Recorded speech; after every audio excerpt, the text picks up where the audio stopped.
hanya karena selembar. Tidak lagi cawe-cawe untuk anaknya. Begitu juga mantan presiden bahkan keliling Indonesia. Tidak mencontoh presiden bahkan keliling Indonesia. Tidak mencontoh presiden. Kami menyayangkan Pak Jokowi hari ini mau keliling seluruh Indonesia. Lampung ini adalah provinsi yang pertama. Ya. Sementara selesaikan dulu perkaranya supaya tidak ada kegaduhan. Wahai Bapak Jokowi, kami tidak tahu apakah maksud Anda berkeliling Indonesia pada hari ini. Mungkin saja Anda ada rencana untuk 2019 menaikkan anak Anda Gibran menjadi 2029 nanti. 2029 silakan saja. Tetapi kami ingin negeri ini dipimpin oleh seseorang anak bangsa yang cerdas intelektualnya, yang cerdas spiritualnya, yang sudah matang, yang cukup umurnya. Karena Indonesia ini berkulat dengan apa? Persoalan politik, persoalan sosial, budaya, ekonomi yang bisa mempersatukan anak bangsa, bukan yang memecah belah anak bangsa.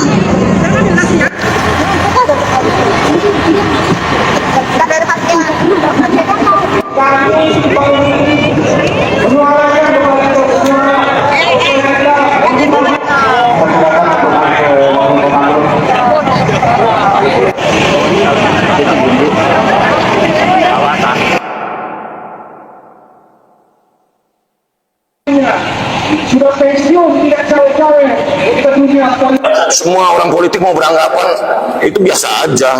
Masuk kita suruh menanggapi tanggapan orang, pikiran orang ya.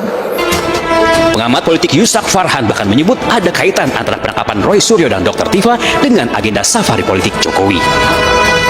Nah, kenapa kemudian penangkapan Roy Suryo dan Dr. Tifa ini dilakukan di tengah mobilitas Pak Jokowi yang sangat masif ke daerah-daerah? Dan saya kira persoalan ini tidak bisa dilepaskan dari relasi kuasa antara Pak Jokowi dengan pemerintahan saat ini. Nah, meskipun kendali pemerintahan, kendali negara ada di bawah presiden, tapi kita semua juga tahu fraksi Pak Jokowi masih sangat kuat. Jadi Sementara itu, sebagai warga negara, Mahfud MD menilai Jokowi memiliki hak politik untuk melakukan kegiatan politik apapun, asalkan tidak dibiayai negara. Ini negara demokrasi, Pak Jokowi mau turun kemana, mau kemana, itu kan hak dia, iya kan? Seperti halnya kita mau kemana-mana tidak boleh dihalangi punya agenda politik. Boleh, Pak Jokowi mau ke Lampung, mau ke Papua, mau ke mana, itu kan hak dia harus. Kenal sebagai mantan presiden dengan magnet politik yang kuat, tak heran jika banyak asumsi liar jika turun gunungnya Jokowi bukan hanya untuk menyapa masyarakat, namun tetap ada udang di balik batu. Tim Liputan Ainus melaporkan. Dan pemirsa, untuk membahas lebih lanjut perihal tujuan safari Jokowi ini, kita sudah tersambung dengan Direktur Lingkar Madani, Ray Rangkuti, dan juga Sekjen DPP Projo, Freddy Damanik. Selamat malam, Bapak-Bapak. Bang Rey, malam. Malam, Bung. Ya, baik, terima kasih sudah hadir Bapak-Bapak. Saya akan ke Mas Rey terlebih dahulu. Mas Rey, apakah ini bisa dimaknai untuk menjaga pengaruh politik pasca lengser atau Anda punya pandangan tersendiri? Silakan, bisa dijelaskan. Bukan hanya menjaga, tetapi juga untuk menguatkan posisi dua sekaligus tujuannya. Yang pertama adalah posisi Gibran sebagai calon, bisa calon wakil presiden, bisa calon presiden. Tergantung nanti pada apakah akan tetap bergabung dengan Pak Prabowo atau memilih jalan sendiri gitu ya. Nah, tapi untuk tujuan itu juga harus memastikan bahwa PSI juga dapat suara. Sebab kalau suara PSI tidak terlalu kuat, kan negosiasi dari Gibran juga dengan sendirinya akan melemah gitu. Nah, oleh karena itu targetnya jelas pada dua hal itu. Pertama adalah bagaimana menaikkan elektabilitas PSI, dan yang kedua adalah bagaimana menjaga popularitas dan elektabilitas dari Gibran gitu, sehingga nanti 2029 ya kan tetap terjaga dan tetap bisa negosiasi, entah akan tetap bersama dengan Prabowo atau sebaliknya mungkin mencari teman baru untuk 2029 yang akan datang itu. Bung Freddy, publik menilai bahwasanya safari politik yang dilakukan oleh Jokowi ini apakah sebagai bagian dari konsolidasi politik jangka panjang atau seperti apa? Ya, kalau bicara konsolidasi politik jangka panjang nggak bisa kita nafikan karena memang jelas di situ ada bicara partai politik. Tapi yang mau saya sampaikan adalah begini, ini belum ada bicara politik politik elektoral 2029 ya. Jadi yang kita pahami politik modernnya kita itu relawan Pak Jokowi itu adalah kedekatan emosional, membangun kedekatan emosional dengan rakyat. Itu yang paling penting daripada kekuasaan ataupun jabatan sekalipun. Nah, ya perkara nanti itu mendapat tanggapan luas atau apresiasi luas dari masyarakat Indonesia yang kemudian nanti bisa tanda kutip dimanfaatkan untuk kepentingan elektoral, itu memang sudah harusnya di dalam demokrasi kan begitu. Tetapi belum bicara kita politik elektoral begitu. Oke, baik. Berkaitan dengan hal tersebut, silaturahmi yang dilakukan membaca intensitas safari politik Jokowi belakangan ini, apakah ini juga cukup wajar untuk mantan presiden tetap aktif bertemu dengan elit politik pasca lengser, Mas Rai? Ya wajar, ya tetap wajar, tidak ada masalah ya. Kalau soal ini, yang jadi masalah bagi saya itu adalah seolah-olah ingin menafikan bahwa salah satu target dan tujuan dari pertemuan-pertemuan ini adalah politik gitu. Nah, maksud saya itu menurut saya yang ya, kurang wajar gitu ya. Kalau bertemu ya silakan saja gitu. Nah, apakah ini terlalu pagi? Oh enggak juga. Karena kenapa gitu? Karena bagi Pak Jokowi akan berbeda dengan partai-partai politik yang eksis gitu. Kalau partai-partai politik yang eksis kan sudah dengan sendirinya mereka sedang bekerja ya, melalui aktor-aktor mereka di daerah, termasuk di dalamnya tentu melalui tokoh-tokoh mereka secara nasional gitu. Mereka sedang bekerja. Ya Golkar bekerja melalui Bahlil dan menteri-menteri lain gitu ya. PKB melalui Muhaimin dan menteri-menteri lain, PAN melalui Pak Zulkifli dengan menteri-menteri lain dan seterusnya. Mereka sedang bekerja secara politik sebetulnya gitu. Entah itu dilakukan secara terbuka atau tidak gitu. Nah, itu satu hal. Oleh karena di PSI-nya kelihatan belum muncul tokoh yang dapat meraup suara, termasuk di kalangan menteri-menteri yang mereka punya sekarang, ya mau tidak mau ya Pak Jokowi ya harus turun dari sekarang. Sebab kalau tidak, ya mereka akan ketinggalan.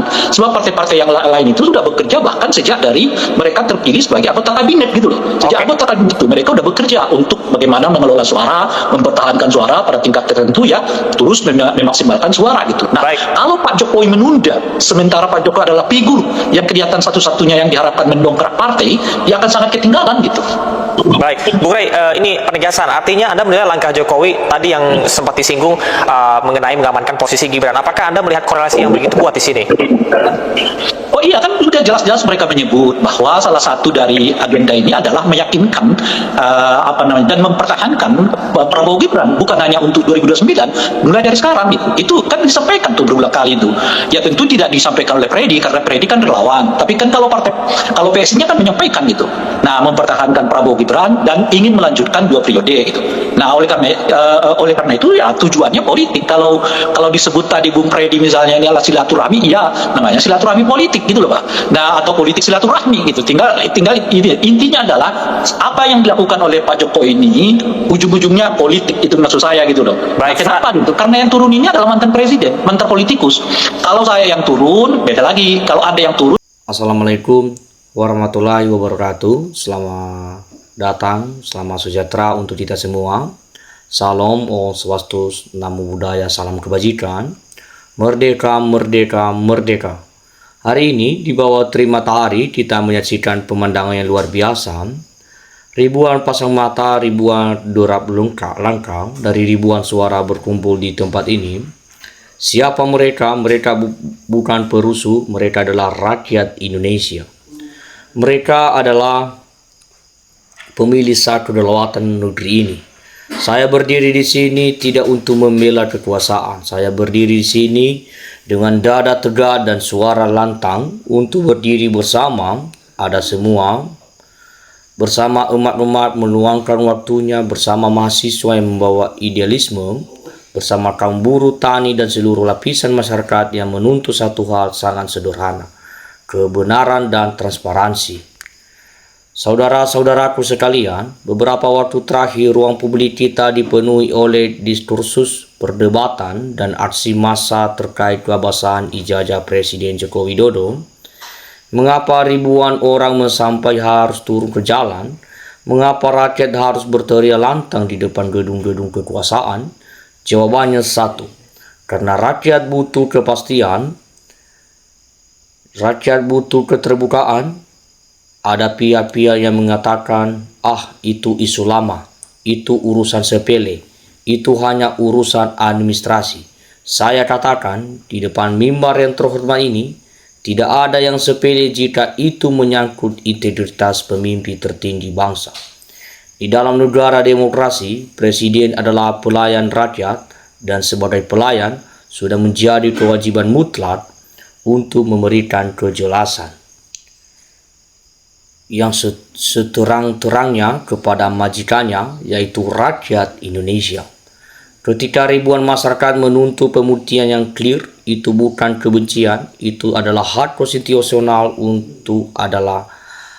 Tanda bahwa demokrasi kita masih hidup, bahwa rakyat peduli pada moralitas dan hukum di negerinya.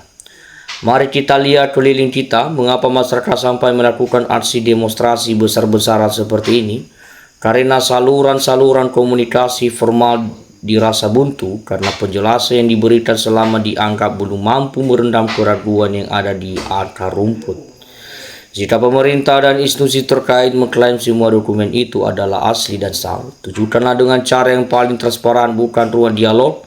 Hadirkan bukti-bukti otentik secara terbuka yang bisa diakses oleh publik secara ilmiah dan hukum. Selesai. Tidak perlu ada ketegangan, tidak perlu ada saling curiga, namun apa yang kita lihat, ketika rakyat bertanya, mereka seringkali dihadapkan pada barikade. Ketika rakyat menuntut transparansi, maka dicap sebagai pembuat kegaduhan. Saya tegaskan hari ini, menuntut kebenaran bukanlah kejahatan. Berdemonstrasi menyampaikan pendapat adalah hak dilindungi oleh Undang-Undang Dasar 1945.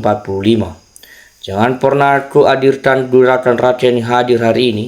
Mereka datang ke sini mengorbankan waktu, tenaga, dan materi demi sebuah nilai bernama kejujuran.